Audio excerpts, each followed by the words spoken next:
Bismillahirrahmanirrahim. Assalamualaikum warahmatullahi wabarakatuh. Alhamdulillahi rabbil alamin. Nahmaduhu wa nasta'inuhu wa nastaghfiruh. Wa na'udzu billahi min shururi anfusina wa min sayyiati a'malina. Man yahdihillahu fala mudilla lahu wa man yudlil fala hadiya lahu. Asyhadu an la ilaha illallah wa asyhadu anna Muhammadan abduhu wa rasuluhu la nabiyya wa la rasula ba'dahu, amma ba'd. Ma'asyiral muslimin dan muslimat rahimani wa rahimakumullahu jami'an. Alhamdulillah, kita bersyukur kepada Allah Subhanahu wa taala atas semua nikmat yang Allah berikan kepada kita semua. Nikmat iman, nikmat Islam, nikmat kita bisa mendapatkan hidayah untuk melangkahkan kaki kita ke rumah dari rumah-rumah Allah Subhanahu wa taala. Yang kita berharap semoga Allah merahmati kita semua, mengampuni dosa-dosa kita semua, dan menjadikan kita orang-orang yang bisa istiqamah di atas kebaikan sampai nanti Allah mewafatkan kita semua. Amin ya rabbal alamin. Ma'asyiral muslimin dan muslimat rahimani wa rahimakumullahu jami'an. Kita akan kembali melanjutkan kajian kita, kajian ringkasan dari kitab Ad-Da'u wad-Dawa karya Ibnu Qayyim al-Jauziyah, yang kita sudah sampai di bagian-bagian akhir dari kitab ini yang sudah kita coba untuk pelajari selama mungkin hampir 1 tahun dan pada kesempatan kali ini Ibnu Qayyim al-Jauziyah masih menyebutkan beberapa hal terkait dengan kesyirikan dan kemudian beberapa dosa yang beliau sebutkan di dalam kitab ini yang merupakan di antara garis besar sebab-sebab seseorang itu melakukan perbuatan dosa. Jadi di antara sumber-sumber keburukan dan sumber-sumber beberapa yang bisa menyebabkan seseorang itu terjerumus ke dalam perbuatan dosa.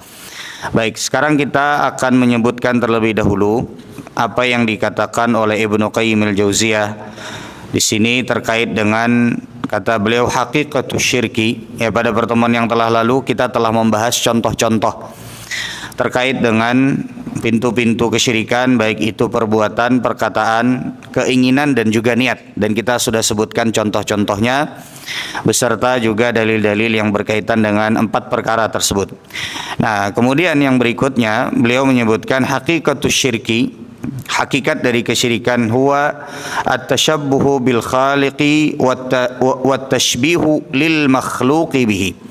Jadi hakikat kesyirikan kata beliau ada 2. Yang kalau dilihat dari sini ada 2. Hakikat kesyirikan itu adalah at-tashabbuhu bil khaliq, seseorang menyerupakan dirinya atau menyerupakan orang lain dengan Allah Subhanahu wa taala.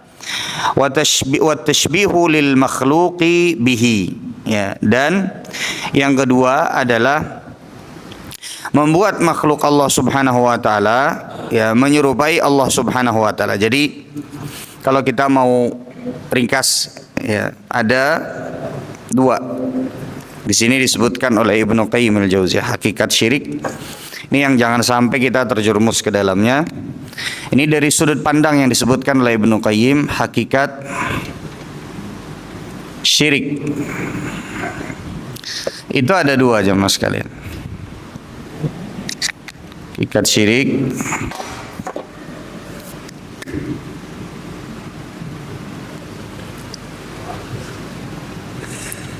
kelihatan.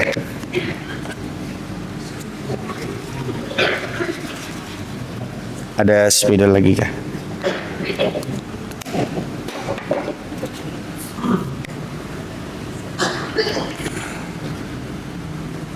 Yang pertama adalah menyerupakan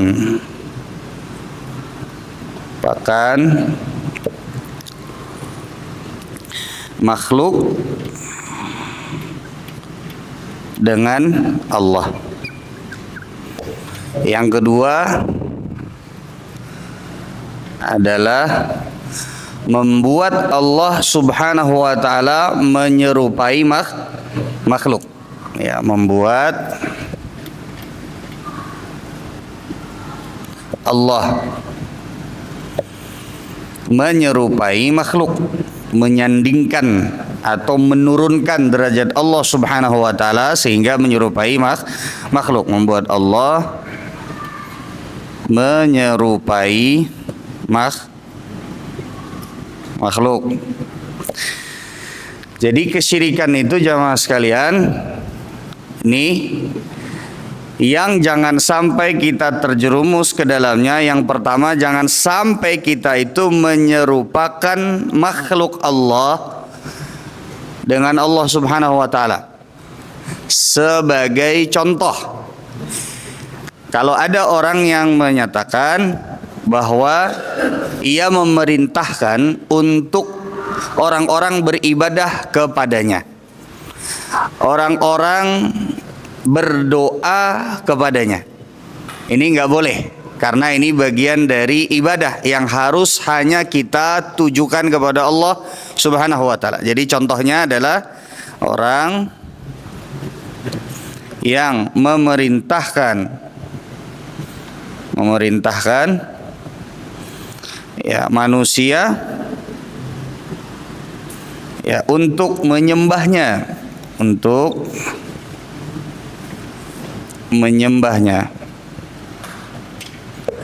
Jadi orang yang memerintahkan manusia untuk menyembahnya. Misalnya ada seorang raja yang memerintahkan rakyatnya untuk menyembahnya, untuk berdoa kepadanya, bukan untuk mendoakannya ya, tapi untuk berdoa kepadanya, untuk sujud di hadapannya, untuk rukuk di hadapannya, ya, untuk takut kepadanya, dalam tanda kutip al-khaufus sir, takut yang dianya nggak ada, tapi kalau misalnya mau masuk daerahnya dia harus ada rasa takut terlebih dahulu.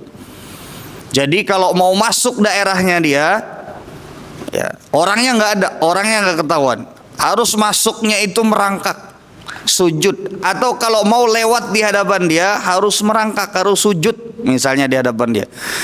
Ini bagian dari menyerupakan makhluk Allah dengan Allah. Bisa dimengerti sampai sini jamaah sekalian? Itu yang pertama. Yang kedua, contohnya adalah ya menyerupakan makhluk dengan Allah Subhanahu wa taala. Nih, membuat Allah menyerupai makhluk. Artinya menurunkan derajat Allah Subhanahu wa taala. Ya, menurunkan derajat Allah Subhanahu wa taala. Ulun beri contoh ya. Ulun beri contoh. Contoh, pernah nggak kita dengar jamaah sekalian? Ini nanti akan kita bahas dalam masalah prasangka baik dan prasangka buruk kepada Allah Subhanahu wa taala. Ulun beri contoh ya. Pernah nggak kita mendengar pernyataan atau statement, kalau kita mau berdoa kepada Allah Subhanahu wa taala jangan langsung. Kalau kita mau berdoa kepada Allah jangan langsung. Karena kita banyak dosa. Karena kita kalau berdoa kepada Allah Subhanahu wa taala ya harus lewat perantara. Sebagaimana kalau kita mau ketemu atau minta sesuatu kepada seorang raja, ya kan? Kepada seorang raja atau kepada seorang presiden harus lewat perantara terlebih dahulu. Logikanya, kata mereka, kalau kita langsung ke raja, kada tambus, kada kawa, kita kada kenal. Ya, dengan raja tersebut juga tidak kenal dengan kita, sehingga siapa kita mau langsung minta kepada raja tersebut, siapa kita langsung mau ketemu dengan raja tersebut, kan begitu jamaah sekalian. Baik, ini kira-kira betul apa tidak? Hah? Ya. Kalau pian hendak minta sesuatu kepada raja, maulah langsung. Atau pian hendak ke presiden misalnya, maulah langsung. Harus lewat banyak Ya, harus lewat ini, harus lewat ini, harus lewat ini. Bahkan bisa jadi kita harus minta sampaikan dulu. Tulis surat dulu, atau misalnya harus minta sampaikan terlebih dahulu kepada orang terdekatnya. Kan begitu jamaah sekalian. Tapi pernyataan ini adalah pernyataan yang keliru. Kenapa? Karena presiden, karena raja, ilmunya terbatas, tidak mengenal kita. Berbeda dengan Allah Subhanahu wa ta'ala. Allah itu tahu, bahkan isi hati kita tahu jamaah sekalian. Allah Subhanahu wa ta'ala kenal semua dari pian yang duduk di majelis ilmu ini. Allah Subhanahu wa ta'ala mengetahui apa yang kita lakukan, bahkan baru kita niatkan tuh Allah semua tahu. Sehingga tidak bisa disamakan dengan seorang raja yang ilmunya terbatas. Maka biasanya muncullah di sini penyimpangan. Oh, kalau kita berdoa harus lewat perantara terlebih dahulu. Ini asal muaranya adalah karena kita menyamakan, menurunkan derajat Allah kepada derajat siapa? Raja. Tidak bisa disamakan jamaah sekalian. Rahimani wa rahimakumullahu jami'an. Tidak bisa disamakan. Karena raja nggak kenal sama pian. Karena presiden nggak kenal sama satu-satu di antara kita. Karena ilmunya terbatas. Sedangkan Allah Subhanahu wa ta'ala maha mengetahui. Bahkan daun yang jatuh sekalipun Allah tahu. Wa ma tasqutu min waraqatin illa ya'lamuha. Dan tidaklah ada daun yang jatuh, daun nih jamaah sekalian, ya, daun yang kering jatuh. Ada berapa juta daun yang jatuh setiap harinya di atas permukaan bumi, Allah Subhanahu wa ta'ala mengetahuinya. Wa ya'lamu ma fil barri wal bahri. Dan Allah Subhanahu wa ta'ala maha mengetahui apa yang terjadi di daratan dan apa yang terjadi di lautan. Gimana ceritanya kita bisa samakan Allah dengan raja? Menurunkan derajat Allah Subhanahu wa ta'ala, menyandingkan, memisalkannya, mengkiaskannya dengan makhluk, sehingga seolah-olah seperti Allah itu tidak mengetahui terhadap hamba-hambanya sebagaimana seorang raja tidak mengetahui terhadap rakyatnya. Bisa dimengerti? Sampai sini jamaah sekalian. Maka ini membuat Allah menyerupai siapa? Makhluk. Jadi tidak boleh. Maka biasa muncullah dari sini penyimpangan berdoa kepada selain Allah. Nah, bisa dimengerti sampai sini jamaah sekalian? Baik. Ini contohnya adalah seperti ya mengkiaskan atau menyamakan Allah dengan siapa tadi? Raja, dalam hal mengetahui dan mengenali siapa orang yang meminta kepada Allah Subhanahu wa ta'ala.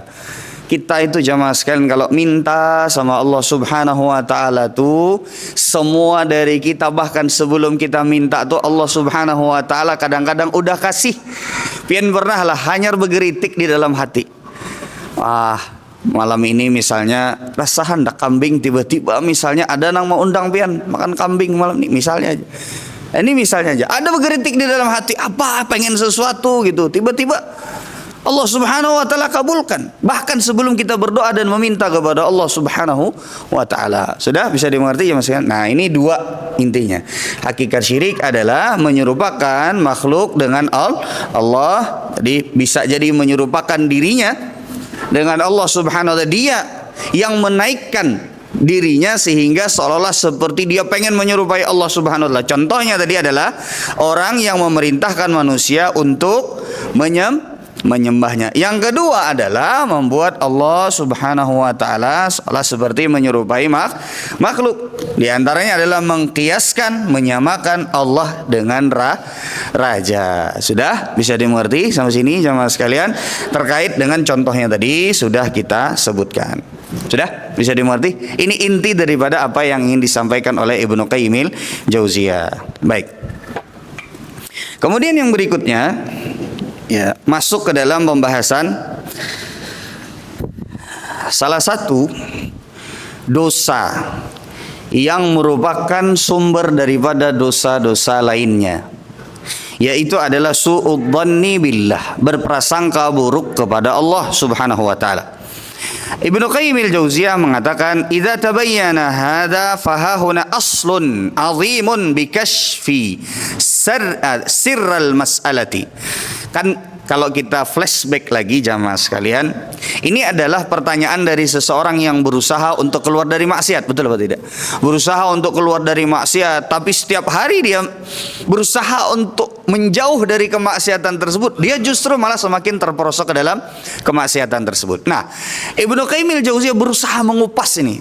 Ya, karena beliau tidak tahu kemaksiatan yang dimaksudnya apa. Nah, sehingga beliau berusaha menyebutkan asal muara kemaksiatan itu banyak datang dari mana. Ternyata kata beliau, rahasia di antara sebab kemaksiatan itu banyak datangnya dari berprasangka buruk kepada Allah. Makanya beliau di sini sebutkan, kata beliau, "Idza tabayyana hadza fahahuna." Apabila sudah jelas, maka di sini ada aslun azimun yakshifu sirral masalah, yang membuka rahasia dari masalah ini. Wa huwa anna a'dhamadz dzunubi 'indallah isa'atud dhanni bihi. Bahwa di antara dosa yang paling besar di sisi Allah Subhanahu wa taala adalah berprasangka buruk kepada Allah Subhanahu wa taala. Fa innal musi'a bihi adh-dhanna qad dhanna bihi khilafa kamalihil muqaddas. Karena sesungguhnya orang yang berprasangka buruk kepada Allah Subhanahu wa taala, secara hakikatnya prasangka buruk itu adalah keyakinan bahwa Allah itu tidak sempurna. Bisa dimengerti sampai sini jemaah sekalian? Jadi orang yang berprasangka buruk kepada Allah, nanti akan kita coba sebutkan contoh-contohnya dan kita coba kupas. Tapi intinya adalah orang yang berprasangka buruk kepada Allah Subhanahu wa taala di antara asal muara kesalahannya adalah dia tidak yakin bahwa Allah itu maha sempurna. Kita ambil contoh jemaah sekalian. Kita ambil contoh. Misal, ya, ini sumber banyak maksiat sekali. Contoh, bukankah Allah Subhanahu wa taala maha sempurna? Kita meyakini itu, betul apa tidak? Allah maha sempurna. Ulun coba tuliskan lebih dulu. Ini boleh ulun hapus? Boleh?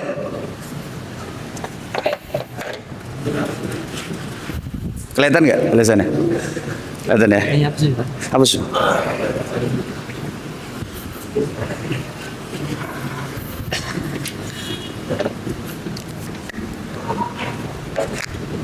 Baik.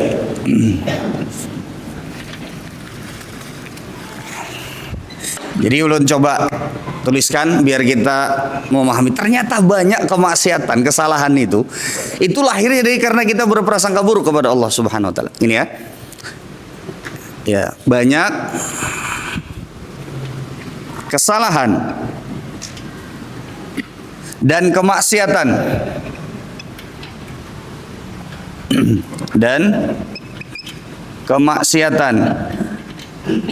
yang ternyata sumbernya adalah prasangka buruk kepada Allah. Yang ternyata sumbernya prasangka buruk kepada Allah. Prasangka buruk kepada Allah.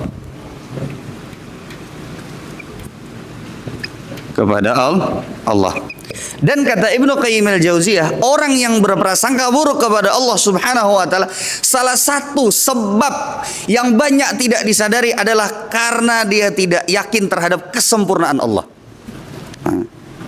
Salah satu Ibnu Qayyim itu jamaah sekalian, ini kan kata-katanya ulun ringkas. Tapi poin-poin ini sebenarnya kaidah di dalam kehidupan kita. Ya, ini poin-poin kaidah di dalam kehidupan kita. Salah satu sebab terbesar dari prasangka buruk kepada Allah, prasangka buruk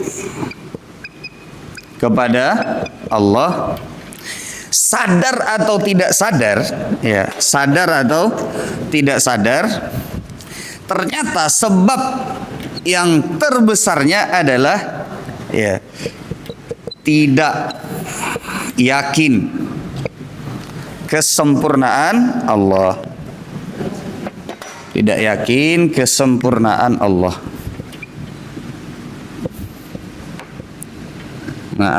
Allah. Coba kita perhatikan di sini. Allah itu maha sempurna. Allah maha sempurna. Ya, nanti contohnya ulun akan sebutkan meskipun tidak ulun tuliskan. Tapi yang jelas ini nanti masing-masing contoh yang kita sebutkan pian lihat dan bisa pandangi yang ulun tulis di depan. Allah maha sempurna. Allah itu jamaah sekalian maha penyayang, maha pengasih,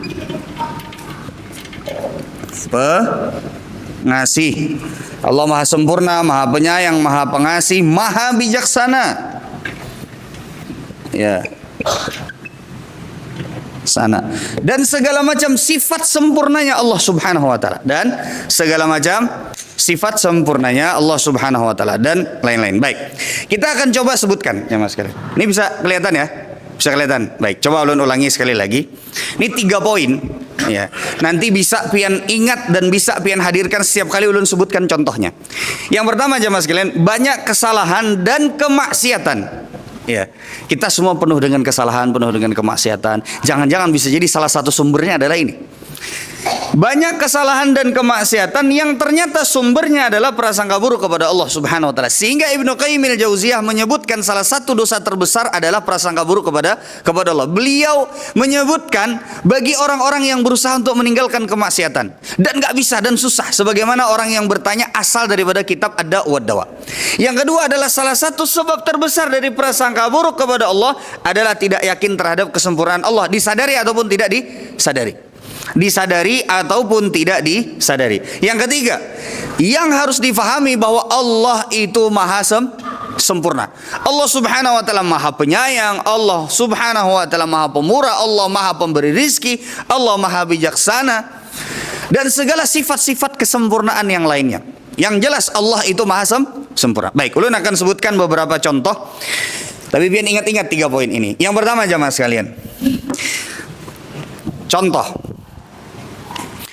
Banyak di antara orang, kita mulai dari yang syirik ya, dari perbuatan syirik.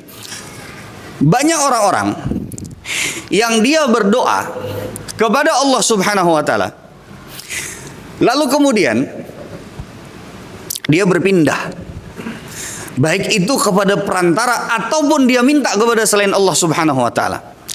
Karena dia melihat bahwasanya Allah Subhanahu wa taala kok belum jawab-jawab doanya dia. Sehingga berdasarkan karena prasangka buruk dia, ya, jangan-jangan nih Allah nggak kabulkan doa saya, sehingga saya perlu minta kepada yang lain. Jadi salah satu di antara sebab orang itu kadang-kadang meminta kepada selain Allah adalah prasangka buruknya kepada Allah Subhanahu wa taala, bahwa Allah tidak mengabulkan doanya. Bisa dimengerti sampai sini? Jadi asal muaranya apa? Prasangka buruk. Ulun beri contoh yang lain.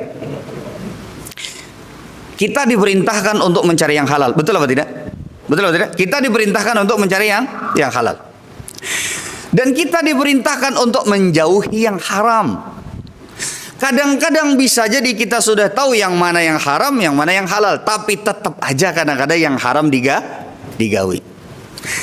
Salah satu sebab kenapa banyak di antara orang bahkan karena dia sudah tahu bahwa yang ini haram tapi tetap digawinya adalah karena dia berprasangka buruk kepada Allah bahwa Allah tidak memberikan kepada dia yang halal. Saya dimengerti sampai sini jamaah sekalian? Makanya ada statement, Ustadz, yang haram aja ngalih apalagi yang halal. Pernah dengar seperti itu? Yang haram aja ngalih apalagi yang halal. Ini bentuk tingkat tertinggi dari berprasangka buruk kepada Allah Subhanahu wa taala jamaah sekalian. Kenapa? Karena dia berprasangka buruk kepada Allah, yang halal tuh nggak dikasih ke saya. Jadi saya carinya dari yang haram. Makanya orang yang berprasangka baik kepada Allah Subhanahu wa taala adalah orang yang paling mudah untuk meninggalkan sesuatu yang haram. Karena dia tahu Allah subhanahu wa ta'ala tidaklah seorang hamba itu meninggalkan sesuatu karena Allah, kecuali Allah akan gantikan dengan sesuatu yang jauh lebih baik.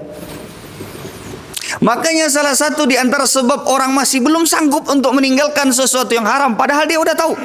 Karena dia berprasangka buruk kepada Allah. Kalau dia meninggalkan yang haram, nanti saya mau makan apa? Itu di antara salah satu bentuk prasangka buruk kepada Allah subhanahu wa ta'ala. Bisa dimengerti sampai sini? Jadi tadi di antaranya syirik. Kita menerabas sesuatu yang diharamkan oleh Allah subhanahu wa ta'ala. Ternyata salah satu di antara sebabnya adalah merasa ataupun tidak merasa, ternyata prasangka buruk kita kepada siapa? Kepada Allah. Sudah? Bisa dimengerti jamaah sekalian? Coba berprasangka baik kepada, coba kita berprasangka baik kepada dan meyakini bahwasanya Allah subhanahu wa ta'ala pasti akan mengganti dengan yang lebih baik. Ini dua contoh. Contoh yang ketiga, kurang lebih sama dengan contoh yang kedua. Di antara masalah akhlak adalah engken pemalar.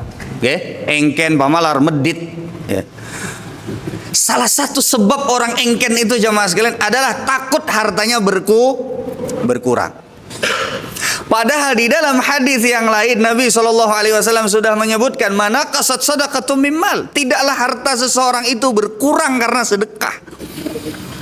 Tapi karena dia berprasangka buruk kepada Allah subhanahu wa ta'ala, akhirnya dia engken karena merasa hartanya berkurang. Udah uyuh aku mencari, sehingga dia medit, sehingga dia engken. Karena dia berprasangka buruk kepada Allah, Allah tidak mengganti dari apa yang telah dia keluarkan di jalan Allah subhanahu wa ta'ala. Bisa dimengerti? Bahkan masalah akhlak pun kadang-kadang salah satu sebab terbesarnya kesalahan kita adalah berprasangka buruk kepada Allah subhanahu wa ta'ala. Bisa dimengerti sampai sini jamaah sekalian? Ulun sebutkan contoh yang lain. Berapa menit lagi Pak habisnya? Berapa? 7 menit lagi. Oke. Isya jam berapa?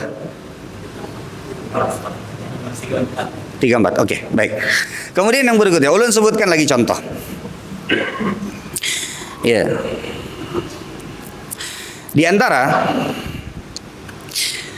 contoh orang yang terjerumus ke dalam kemaksiatan disebabkan karena dia berprasangka buruk kepada Allah subhanahu wa ta'ala adalah ketika dia tidak menerima takdir Allah subhanahu wa ta'ala. Bukankah kita diperintahkan untuk sabar? Bukankah kita diperintahkan kalau bisa itu di atasnya sabar? Apa di atas sabar Pak? Ridho. Sabar itu ada hendak, ada menerimanya, tapi ditahan. Sabar itu ada hendak kita di hati ini kada menerima, tapi ditahan. Sedangkan ridho itu tingkatan di mana kita ini betul-betul tidak ada sesuatu di dalam hati kita. Baik sabar ataupun ridho, salah satu kuncinya seseorang bisa sabar dan ridho itu adalah dia harus berprasangka baik terhadap takdir Allah subhanahu wa ta'ala. Karena dia tahu Allah maha sempurna, karena dia tahu Allah maha bijaksana. Tidak mungkin Allah subhanahu wa ta'ala mentakdirkan sesuatu kecuali pasti ada hikmah di baliknya. Jadi orang yang gak sabaran, orang yang tidak menerima takdir Allah subhanahu wa ta'ala, salah satu muaranya, sebab terbesarnya adalah karena dia tidak berprasangka baik kepada Allah subhanahu wa ta'ala. Itu Pak. Jadi kalau kita ini merasa kada sabaran, kita ini merasa seolah seperti tidak menerima terhadap takdir Allah, ya Allah kenapa ulun nih hidup nih kayak ini, itu salah satu di antara bentuk prasangka buruk seseorang kepada Allah subhanahu wa ta'ala. Seorang mukmin yang dia beriman bahwasanya Allah subhanahu wa ta'ala adalah Al-Hakim, Allah itu maha bijaksana, kadang-kadang bisa jadi menyampaikan kebaikan kepada kita melewati sesuatu yang tidak kita suka. Wa asa an takrahu syai'a, bisa jadi sesuatu itu yang kalian benci kata Allah di dalam Al-Quran. Bisa jadi sesuatu tersebut yang kalian benci adalah yang terbaik untuk kalian. Kita tidak tahu karena ilmu kita sebagai manusia itu terbatas. Baik, ulun berikan contoh yang lain. Ya, ulun berikan contoh yang lain. Di antara salah satu ya, keyakinan orang-orang musyrikin bahari. Bahkan sampai sekarang masih ada. Adalah mengingkari hari kebangkitan, jamaah sekalian. Mengingkari adanya hari akhirat. Salah satu sebabnya adalah karena dia berprasangka buruk kepada Allah bahwa Allah tidak mampu untuk membangkitkan seluruh makhluknya. Itu prasangka buruk kepada Allah Subhanahu wa taala. Menjadikan seseorang tidak beriman kepada hari akhir. Bahaya ini jemaah sekalian, bahaya. Jadi prasangka buruk kepada Allah Subhanahu wa taala itu banyak menimbulkan kemaksiatan dan kesalahan, baik itu yang terkait dengan keyakinan, perkataan ataupun juga perbuatan. Bisa dimengerti sampai sini jemaah sekalian? Baik. Kemudian ulun akan sebutkan apa yang disebutkan oleh Ibnu Qayyim al-Jauziyah. Pertanyaannya sekarang, apa yang membuat seseorang itu bisa mudah berprasangka baik kepada Allah? Betul? Kan itu pertanyaannya. Sehingga kita terjauh dari kesalahan-kesalahan tersebut. Pertanyaan sekarang, apa yang bisa membuat seorang hamba mudah untuk berprasangka baik kepada Allah? Atau kalaupun dia tergelincir dalam masalah tersebut, bisa cepat kembali untuk berprasangka baik kepada Allah? Karena hamba yang berprasangka baik kepada Allah Subhanahu wa taala, insya Allah tauhidnya selamat jemaah sekalian. Insya Allah akhlaknya bagus. Insya Allah mudah untuk meninggalkan sesuatu yang diharamkan karena dia penuh hatinya dengan prasangka baik kepada Allah Subhanahu wa taala. Dah bisa dimengerti sampai sini? Sekarang pertanyaannya apa? Ada beberapa hal yang disebutkan oleh Ibnu Qayyim al-Jauziyah, termasuk diantaranya adalah di dalam kitab ini. Tapi kalau mau kita ringkas, ya. Kalau mau kita ringkas, kita akan sebutkan beberapa poin. Yang pertama, di antara yang disebutkan oleh Ibnu Qayyim al-Jauziyah adalah wa aktsarun nasi yadhunnuna billahi dhanna as-su' fima yakhtassu bihim fima yaf'aluhu bighairihim wa la yaslamu min dhalika illa man 'arafa Allah wa asma'ahu wa sifatahu wa 'arafa mujiba hikmatihi wa hamdihi. Yang pertama, berarti kuncinya adalah ilmu tentang Allah Subhanahu wa taala. Bisa dimengerti sampai sini? Yang pertama, ilmu tentang Allah Subhanahu wa taala, mengetahui tentang sifat-sifat Allah Subhanahu wa taala, mengetahui tentang nama-nama Allah Subhanahu wa taala, mengetahui bahwa Allah Subhanahu wa taala tidaklah mentakdirkan sesuatu kecuali di baliknya ada hikmah yang besar bagi seorang hamba. Jadi yang pertama kuncinya kita tuh harus belajar. Makanya kalau misalnya kita belajar, salah satu contoh yang sering ulun sebutkan, bahwa Allah Subhanahu wa taala adalah Al-Latif. Latif artinya adalah Allah Subhanahu wa taala terkadang menyampaikan kepada kita kebaikan, ya, tapi dari jalan yang kadang-kadang sulit untuk kita rasakan. Contoh seperti kisahnya Nabi Yusuf alaihi salam. Ya, kurang apa penderitaan Nabi Yusuf alaihi salam? Ya, dimasukin dalam sumur, dikabarkan mati. Kemudian setelah itu dituduh berzina, masuk penjara. Ya. Sampai akhirnya Nabi Yusuf alaihi salam diantarkan dengan berbagai macam rentetan ujian tersebut sampai menjadi seorang yang terpandang dan orang yang penting. Bisa dimengerti sampai sini jemaah sekalian? Baik.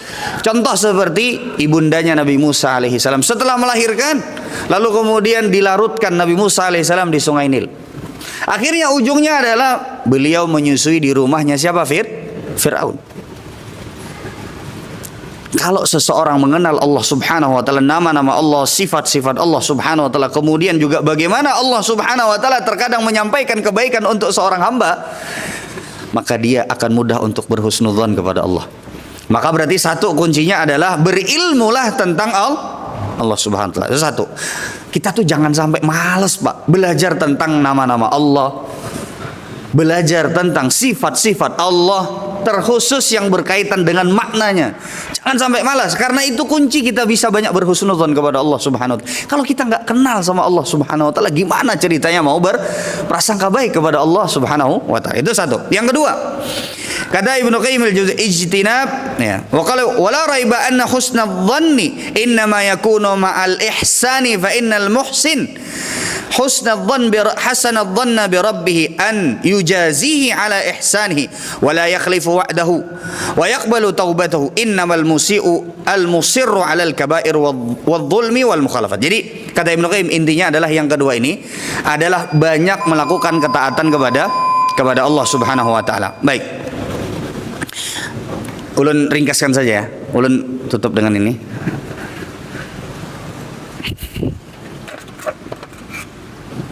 Oke.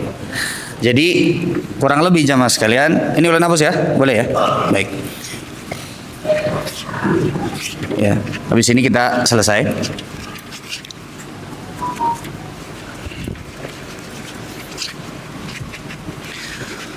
Bagaimana yang disebutkan oleh Ibnu Qayyim di dalam kitab ini, bagaimana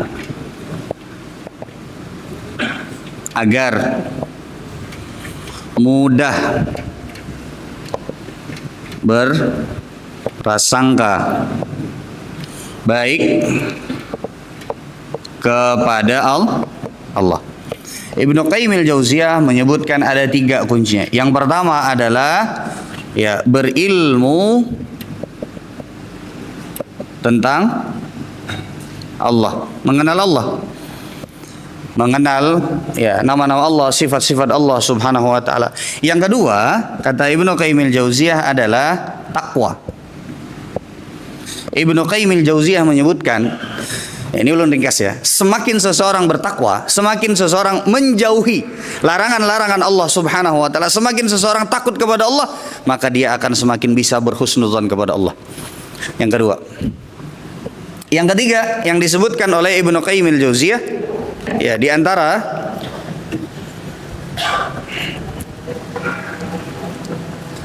ya di antara kuncinya mengetahui ya tentang ya karam itu artinya adalah ya semacam seperti Allah Subhanahu wa taala Maha memberi, Allah Subhanahu wa taala Maha bijaksana, ya. Kurang lebih maknanya ke sana, ya, mengetahui tentang betapa mungkin kita bahasakan seperti sempurnanya Allah. Sempurnanya Allah. Baik. Kalau kita mau bahasakan, ya, Allah Subhanahu wa taala itu ya menyayangi hamba-hambanya. Allah Subhanahu wa taala itu maha baik jemaah sekalian. Kalau kita bisa ya menerapkan 3 poin ini, maka seseorang akan mudah untuk berprasangka baik kepada Allah Subhanahu, sehingga dia bisa terhindar dari berbagai macam kesalahan dan kekeliruan yang disebabkan karena dia berprasangka buruk kepada Allah Subhanahu wa taala. Ini yang bisa ulun sampaikan. Mohon maaf agak telat sedikit karena tanggung kalau tidak diselesaikan. Ini yang bisa ulun sampaikan pada kesempatan kali ini. Kita tutup dengan doa kafaratul majlis. Subhanakallahumma wa bihamdika asyhadu an la ilaha illa anta astaghfiruka wa atubu ilaik. Assalamualaikum warahmatullahi wabarakatuh.